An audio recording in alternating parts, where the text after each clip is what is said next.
Strateginya Rusia kemungkinan besar adalah ngapain kita buru-buru berhenti perang di Ukraina. Karena kita gak perlu menang lawan Ukraina, kita cuma perlu menahan apa yang sudah kita bisa menguasai. So Rusia, aku kasih tahu sekarang, targetnya adalah untuk bisa kontrol area-area seperti Damaskus, area seperti Odessa, oke? Ini area-area di Ukraina yang itulah lokasi yang paling penting. Yang punya minyak, yang ada pelabuhan coast, ada coastline, ada jalur air lewat laut. Odessa itu tempat yang mayoritas agriculture, so makanan dan lain-lain itu semua di satu area itu. Damascus, Odessa, dan lain-lain. So asal Rusia bisa menguasai hanya area itu aja, sisa Ukraina gak ada resources untuk lawan Rusia. Yang artinya Ukraina mau gak mau harus mengemis ke Eropa dan Amerika. Ayo mendukung kita, kirim kita senjata, kirim kita makanan, kirim kita segalanya. So kalau bahasa Inggris artinya mereka menjadi welfare state atau welfare country. So goalnya Putin sebenarnya itu toh, kita gak perlu berhenti buru-buru kecuali dapat terms yang memihak Rusia. Tapi kita juga gak mau, ini di kacamata Rusia, kita juga gak perlu meluaskan perang ini sampai masuk ke Eropa. Karena kalau udah masuk ke Eropa, masuk ke negara NATO, semua NATO harus lawan Rusia.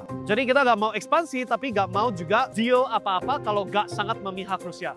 Gitu loh. So cuma perlu diperpanjang aja perangnya. Dan efeknya adalah masyarakat Amerika, dan bukan cuma Amerika, masyarakatnya Jerman bahkan. Karena Jerman juga sama loh. Jerman ini gak mau ada perang di Ukraina karena segala hal penting dari Jerman butuh ambil barang dari Rusia. Itu loh pipa Nord Stream pipeline itu yang menyediakan gas dan energi dari Rusia ke Jerman serta bahan-bahan mentah lainnya. Soalnya Jerman itu kan ekonomi yang manufacturing, pabrik. Mereka yang ambil barang bahan murah dari Rusia, garap mobil dan teknologi Jerman, ekspor jual kemana-mana, ke Cina, ke US, kemana-mana. Itulah ekonominya Jerman. So, semakin lama perangnya Ukraina, Jermani juga tersiksa. So, negara-negara ini, Prancis juga dan lain-lain, masyarakatnya akan rasa imbasnya kalau Ukraina ini terus-terusan jalan perangnya. Dan itu akan membuat civil war. Eventually, akan ada saatnya perang antara satu negara.